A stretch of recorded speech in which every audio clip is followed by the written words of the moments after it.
رمضان کے صرف 4 دن باقی رہ گئے ہیں، یہ بہت قیمتی وقت ہے۔ آئیے آج جانتے ہیں کہ ان آخری دنوں میں ہمیں کیا کرنا چاہیے۔ آج 27ویں رات ہے، یہ شب قدر بھی ہو سکتی ہے۔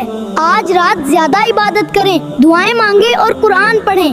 باقی راتوں میں بھی زیادہ عبادت کریں، ہر طاق رات میں شب قدر ہو سکتی ہے۔ رات کو اٹھ کر نماز پڑھیں اور دل سے دعائیں مانگیں۔ فطرانہ عید سے پہلے ادا کرنا ضروری ہے۔ والدین کو یاد دلائیں کہ جلد ادا کریں تاکہ غریب لوگ بھی خوشی سے عید کی تیاری کر سکیں۔